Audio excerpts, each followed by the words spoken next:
many like us are out in the streets to oppose the global austerity agenda that is slashing vital public programs and services, attacking wages, benefits, and working conditions for working people, wreaking destruction on our environment, and undermining the rights of Indigenous peoples and their lands. Whether in Greece, Turkey, France, Cambodia, the Philippines, Vancouver, Toronto, Winnipeg, our call for a more just and equal society is growing.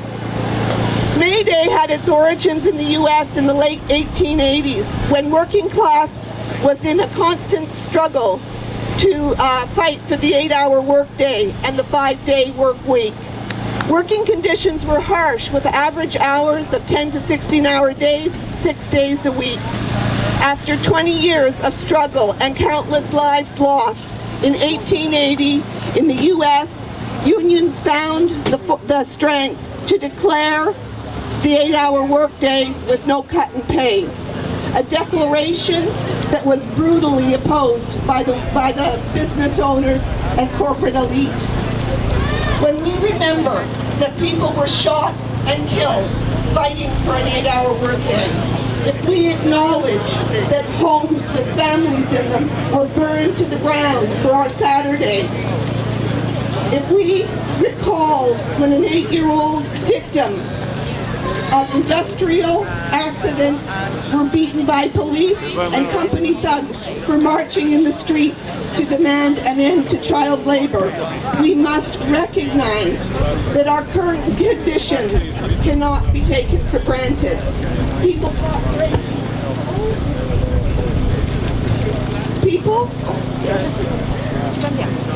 fought bravely and with great sacrifice for the rights that we enjoy today. These sacrifices cannot be forgotten. They cannot be taken for granted, or we will end up fighting for them all over again. We are out today on the streets to remember and to continue to fight for and demand the things that we need, whether it is to save our public postal system and door-to-door delivery, whether it is to raise the minimum wage to $14 an hour and have it indexed to the rate of inflation, or to end student debt and for free tuition, or to stop Energy East Pipeline and to stand with Indigenous peoples to protect their rights and the lands that will be defiled by the exploitation of tar sands and pipelines. First, we have Ian Anderson, who is the president of CUPW Local 580 here in Ottawa. Thank you, sister. Your fight is our fight. Our fight is your fight. We're all here together today to march downtown and take back our street. We've had enough of the government. We're here today in solidarity to support you, and I'd like to thank Solidarity Against Austerity for putting this event on and taking our struggle into the palm of their hand, and everybody working together here. Canada Post and the government have been working hand in hand together to cut another public service that doesn't need to be cut. They've gone and they want to cut this right across the country. They're affecting not just the elderly and the disabled, they're affecting all Canadians by cutting this valuable public service. Canada Post refuses to take on postal banking when they've done their own study, secret study, which we've been able to produce, 4-year study that proves that postal banking will make money. For me, letter mail is down, we all know that, and we can agree on that, so a company in their right mind would bring other revenues in. Canada Post and the government refuses. Why do they refuse? Because the government's working hand in hand with the corporation Canada Post, and they're working hand in hand with the big banks, and God forbid that we take profits away from the big banks. We have a network across the country here that Canada Post can use for banking and bring revenues into the company, but they refuse. Brother Donald Lafleur from the Canadian Postal Workers. Thank you, Brother Anderson. Bonjour, confrères, consoeurs. Je vous souhaite une bonne journée internationale du travail. Happy International Workers' Day. J'aimerais commencer par parler un peu à propos du fait qu'il y a des manifestations un peu partout au Canada, à Montréal, entre autres. Ça fait 100 ans qu'on célèbre la journée qu'on célèbre aujourd'hui. So there's celebrations going on across the country, including in Montreal and in all the major cities across the country. And we've been celebrating this day for well over 100 years. I just want to pick up on what Ian was saying about the postal workers. You know, the media and a lot of the customers, the population is saying, well, you know, postal workers, they make so much money and they have it all and they've never given anything away. Well, I want to give you a few numbers of what we've been facing in the last few years. They've introduced postal transformation, for example, and they are saving, as of 2013, $270 million a year, and they haven't even touched BC yet. They've introduced that we're going to have to pay 50% for our pension plans instead of 40%. That's an $80 million saving. They've frozen our wages for the urban workers for 2016. That's a $40 million saving. They got a letter of credit from the government where they don't have to put extra money into our pension plans, even though the pension plans are in a deficit situation, $1.2 billion a year. And the price stamp increase is between $200 and $600 million a year in increased revenues. Now they could extend door-to-door delivery to every point of call across Canada with that money and create 7,000 jobs instead of cutting 7,000 good-paying jobs, union jobs across Canada. On the door-to-door delivery, I just want to say, they're not taking it away. There's already a company in Scarborough that has gone up on the internet and they will deliver people's mail to the door from the CMB for $20 a month. That's what the Conservatives are doing. They're taking it away from the public sector and they want to put it in the hands of the private sector, and that's completely unacceptable. Mon tour à présenter quelqu'un, donc la consoeur Angela Idosha, community activist and board member. Sister. Good evening, everybody.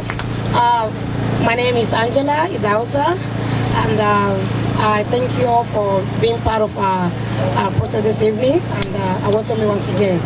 I'm an ECON member, and I'm the Overbrook chairperson at the Overbrook chapter, and ECON is an association of community organization of Reform Now, and we are comprised of low and moderate income families. We are fighting on issues of social and economic justice, and I'm here today to talk about our fight for the minimum wage. We want $14. We want $14. Are you guys with me? We want $14. And when do we want it? When do we want it? When do we want it? We want it now. So at least they need to put a stop to the freeze. So we want $14 now. We're not going to stop our fight until we have the $14 pay of the minimum wage. So we also want the minimum wage tied to the inflation, because our rents are going up. Every month, every year, they increase, like mine, they increase it in every year with 8%. So 8% is not something that is too low, but our pays remain the same. So the government should wake up and they should stop the shame, and they should wake up. Here. 1, 2, 3,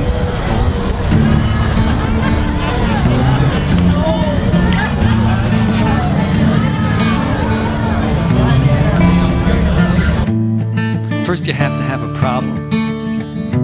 That part isn't hard. The second step is everybody realizing they're like you. They're holding the same card. Step 3 is finding there's a tactic when everyone believes it could be true.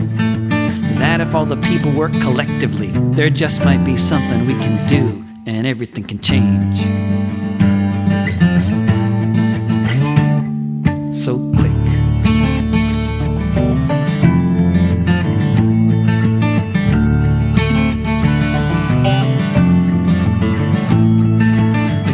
And businessmen and TV sets will try hard to make sure it isn't so. You don't have a problem. If you do, it's not the same problem. And if it is, well, there's just nowhere you can go. But that many times the history is rich, though we easily forget how a meme can take hold and grab you how it can spread out like a net, and everything can change. So quick.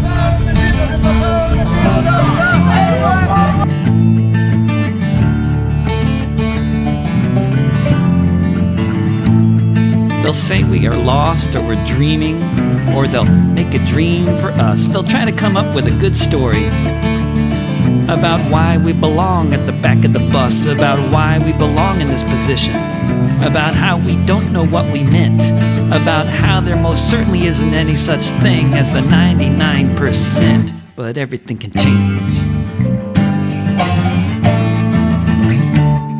So quick. Everything can change. So quick.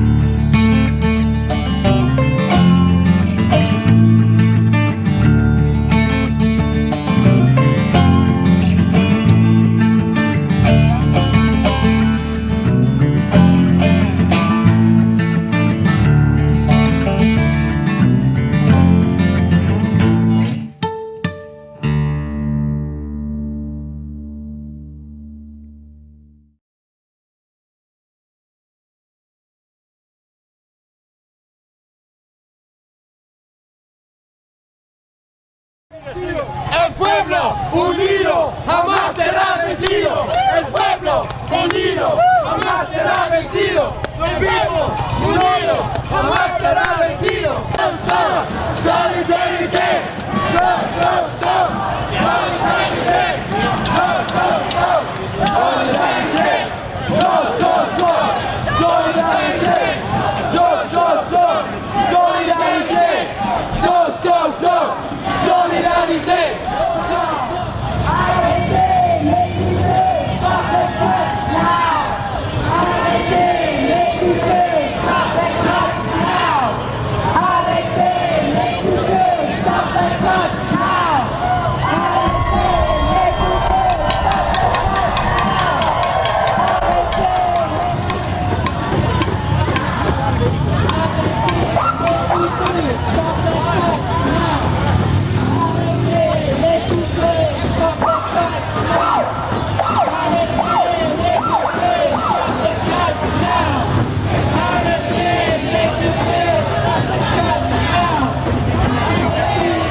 Introduce to you now one of the people that's been on the vanguard of the fight against tar sands expansion, particularly Energy East. I'm going to introduce to you now Ben Paulus of Ecology Ottawa.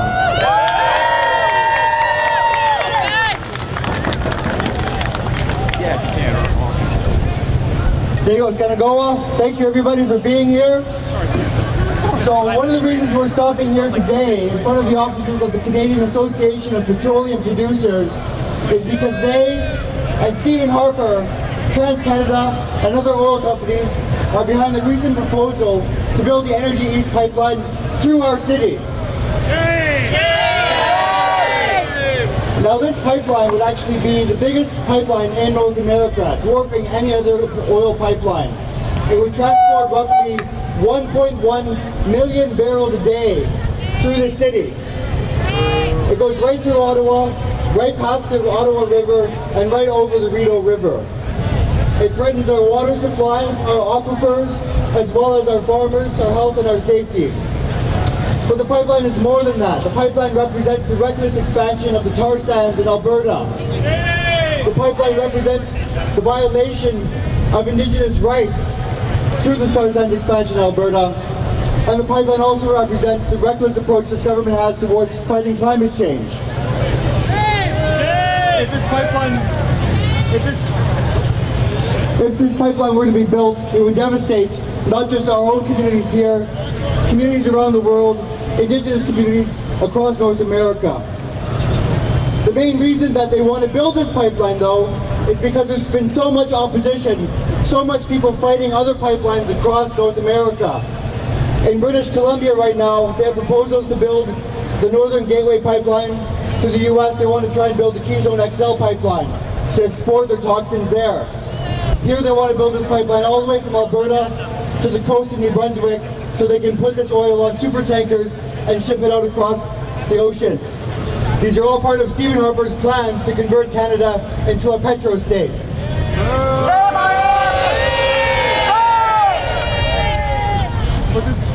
But there's growing opposition. In British Columbia, over 100 First Nations communities have said no to the Northern Gateway pipeline. In the United States alone, 2 million people have said no to the Keystone XL pipeline. And this past week in Washington, D.C., a group of thousands of people, a united coalition of what they call Cowboys and Indian Alliance, came together to say no to the Keystone XL pipeline there.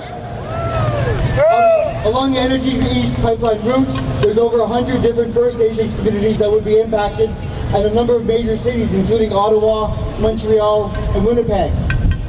And so what's happening right now in Ottawa is that we're actually seeing ourselves join the front line of climate change, of tar sands, frontline impacted communities across this continent.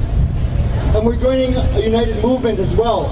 A united movement that's saying no to tar sands, that's saying no to pipelines, that's saying no to super tankers in the oceans, that's saying no to First Nations rights violations, and that's saying no to climate change. And this is also a movement that's saying yes. It's a movement that's saying yes to climate justice, yes to green jobs, yes to clean water, yes to healthy communities, and yes to united movements.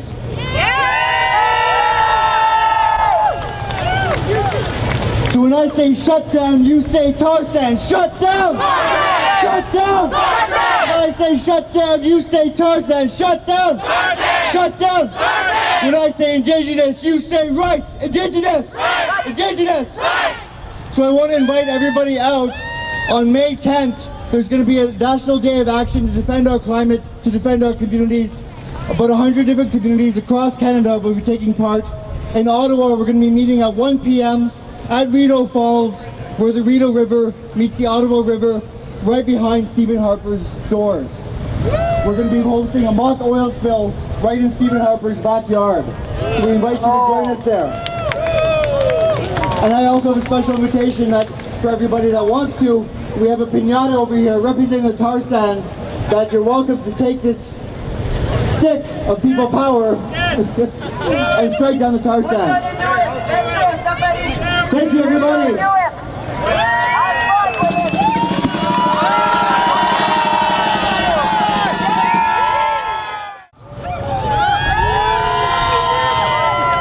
On rejette les oléoducs comme énergie Est.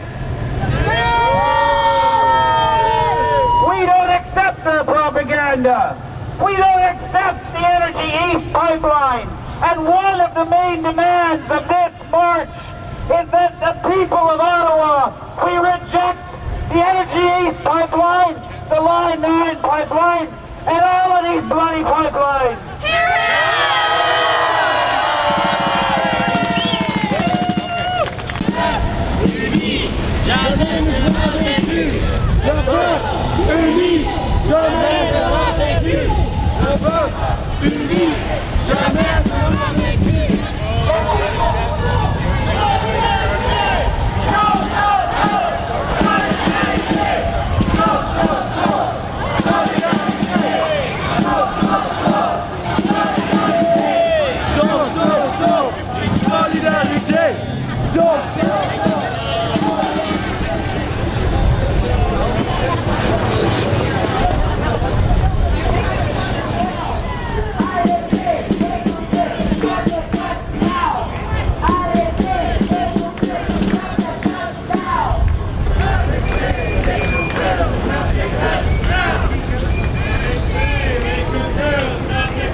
donation for my rally or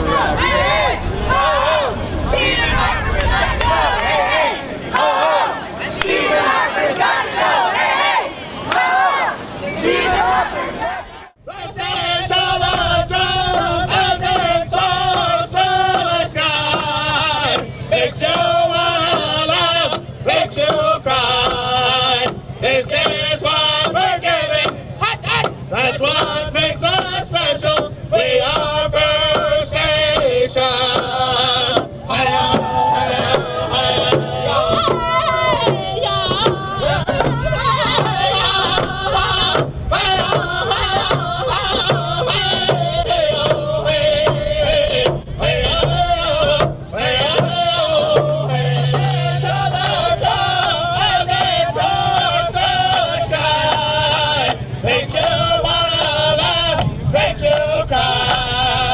This is what we're giving. That's what makes us special. We are First Nation.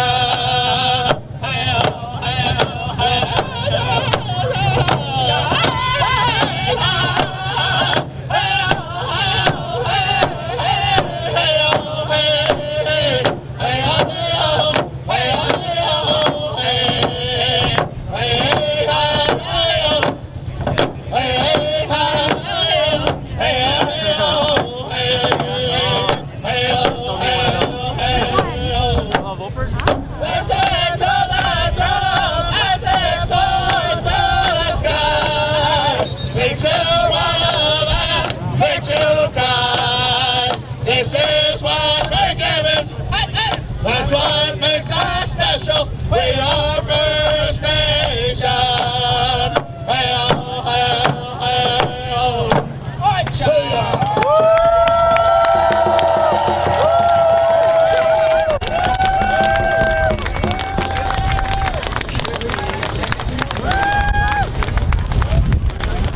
Thank you very much. Thank you and welcome to the third annual MayDay organized by Solidarity Against Austerity.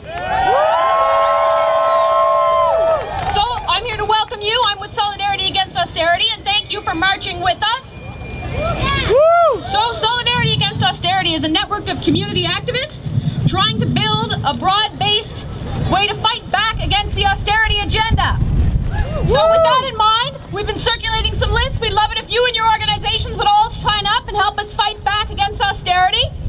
And we have a few speakers here today to describe their fight and what they're doing to fight back. First I have Anne-Marie Roy, President of the Student Federation of the University of Ottawa. Give a welcome to Anne-Marie.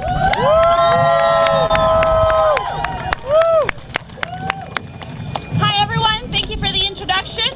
Avant de commencer, je tiens à remercier Solidarity Against Austerity pour avoir organisé la marche d'aujourd'hui et d'inviter plusieurs partenaires de la communauté qui travaillent pour la justice sociale unis ensemble ici à Ottawa.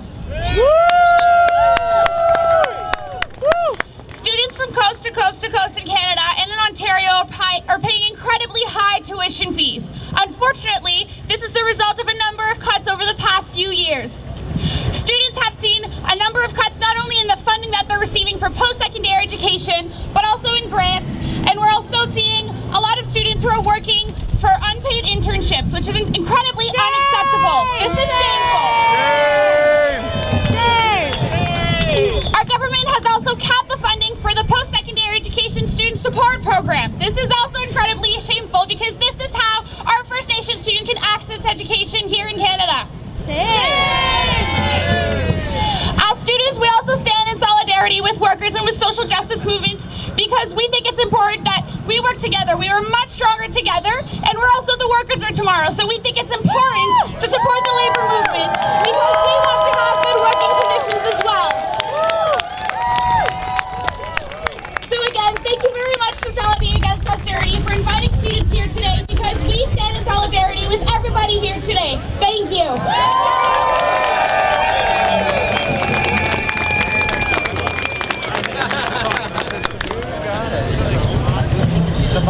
Allô tout le monde, bonjour. Solidarité contre l'austérité est un réseau local de militantes et militants de milieux communautaires, étudiants, syndicats, environnementaux, pacifistes et de lutte contre la pauvreté, qui mobilisent leurs efforts pour protéger l'environnement, défendre les droits des travailleurs et travailleuses et mettre fin aux compressions qui détruisent le programme et nos services publics. Oui!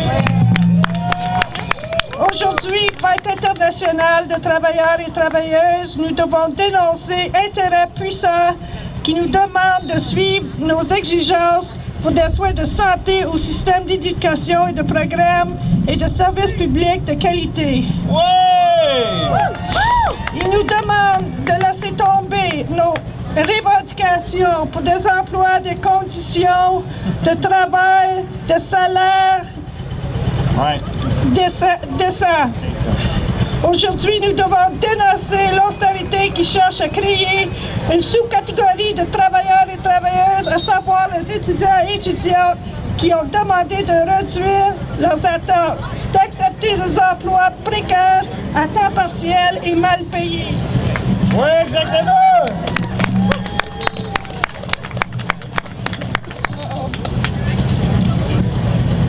Leur dette énorme au profit des riches. Aujourd'hui, fête internationale des travailleurs et travailleuses, nous devons dénoncer attaques toujours plus grandes contre l'environnement et contre les droits de la terre des peuples autochtones.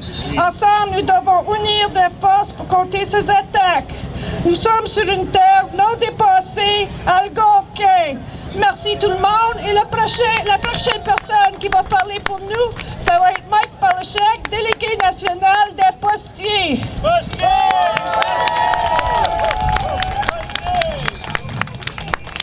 Hello, sisters and brothers. I bring you greetings on behalf of 54,000 members of the Canadian Union of Postal Workers. We're proud to stand here with you today on MayDay, the workers' holiday, the revolutionary holiday, to stand here today with all of you who are fighting back against austerity, who are fighting back against capitalism, who are fighting back against the Prime Minister who's trying to destroy the social fabric of this country.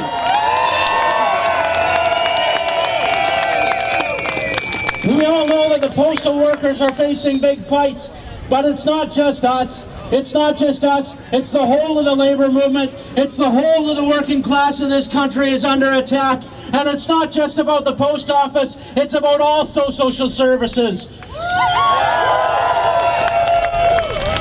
Deepak Harper likes to hide behind the fact that Canada Post is a crown corporation, and he says it's its arm's length, that it wasn't his decision. We know that that's a load of BS. We know that this plan was planned right here in that office, and we're not going to let up. We're going to fight back against this government every step of the way. And sisters and brothers, we also know that this isn't about fixing the post office. We know that they're trying to break it up, that they're trying to privatize the post office. Well, I'm here today to say, Mr. Harper, if you want to give away Canada Post to your corporate buddies, you're going to have to take it from us first.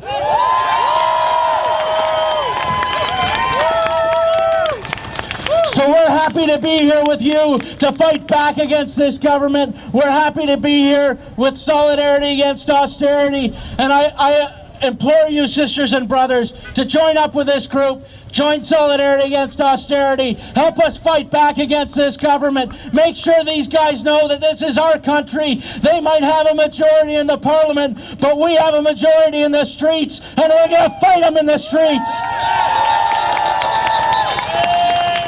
Thank you. So while we all recognize that our individual struggles for justice are critical, our individual fights against the cuts and attacks we face must be waged together. We have to speak louder and band together with greater unity and purpose. So we want to find ways of working together with all of you across our different struggles, so we can talk through and agree on our common demands and an analysis of how to defeat the austerity agenda that confronts us all. So with that in mind, I'd like to introduce our next speaker, Emmanuel Tremblay, coordinator and activist with the Public Service Caucus here at CEDA in Ottawa. Thank you. Je suis présidente de la section locale de l'ACEP, qui est l'Association canadienne des employés professionnels au ministère des Affaires étrangères, du Commerce et du Développement. Notre ministère incarne ce mouvement d'unification des intérêts commerciaux avec des intérêts de solidarité internationale. Et ceci est quelque chose qui nous heurte quotidiennement, nous, en tant que fonctionnaires.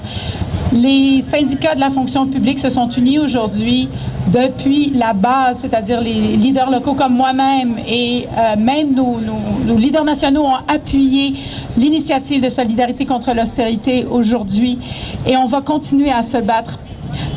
Public servants are the engine train of labor conditions in Canada, and what this government is doing, it's derailing the engine train so that everything falls apart.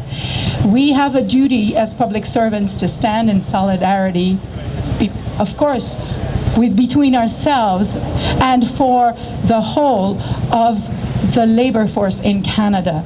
We have to stick together. We have to support one tier and not a two-tier system. On ne peut pas abandonner les étudiants, les chômeurs et tous ceux qui sont laissés pour compte. Ce gouvernement-là devra, bien entendu, laisser sa place à d'autres. Et nous, notre responsabilité, c'est de mobiliser toutes les forces vives progressistes au Canada. Merci, bravo à tous d'être ici aujourd'hui. Good luck, everyone. We'll continue that fight. We have some musical entertainment here. It looks like Kevin Dooley is up and ready.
Of the free, where the poor have become the enemy. We can't blame our troubles on the weak ones. Sounds like some kind of evil remedy, and we're living in the wasteland of the free. We got CEOs making 500 times the workers' wage. And they'll fight like hell against raising the minimum wage. And if you don't like it, mister, they'll ship your job across the sea. And we're living in the wasteland of the free. Une dernière chanson, c'est Ido Medina qui va nous rejoindre avec une chanson spéciale Solidarité contre l'austérité, comme l'année passée. Est-ce que c'était en 2012 ou 2000? Comme en 2013, ça devient peut-être une tradition. Maybe we have a new tradition. We occupy this intersection every year and we sing Solidarity Against Austerity, folks. All right, you ready, Tito?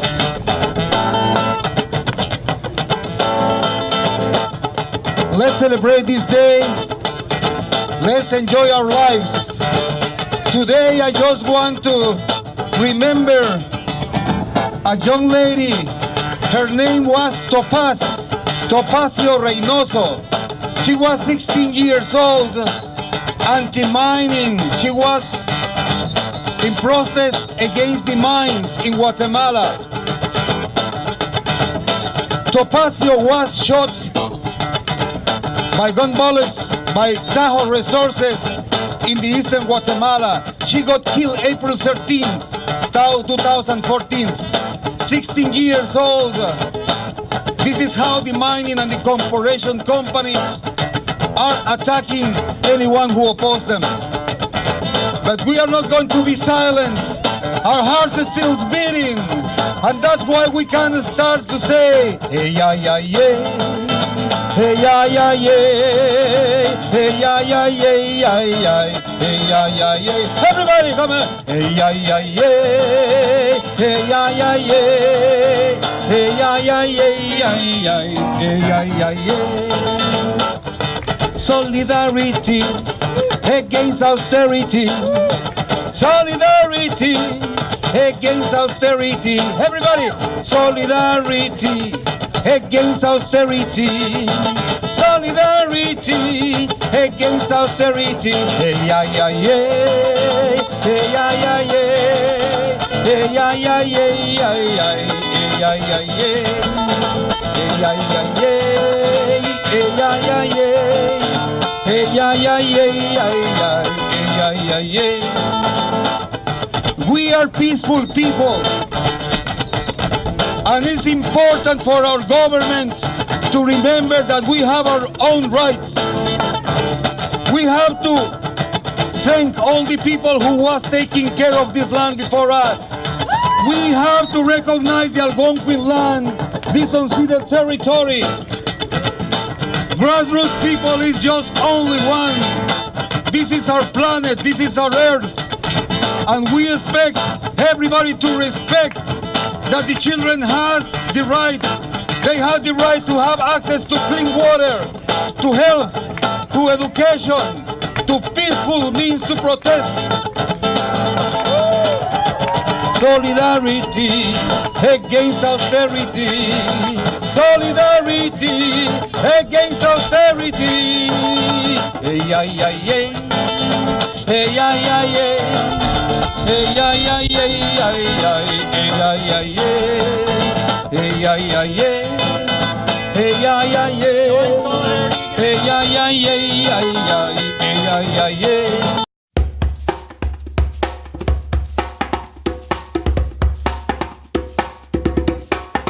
Because this is where they buy the politicians. Because this is where power has its seat. Because 99% of us are suffering at the mercy of the madmen on this street. Because all of us are victims of class warfare being waged on us by the 1%. Because these greedy banksters rob the country, leaving us without the means to pay the rent. Because the last time that we had a decent government was about 1932. Because we the people are supposed to run this country, but instead it's all run by and for the few. Because now we know the rich do not pay taxes, but when they need a hand it's us who bail them out. Because we suspected we lived in a plutocracy, but suddenly of late there is no doubt. So we're gonna stay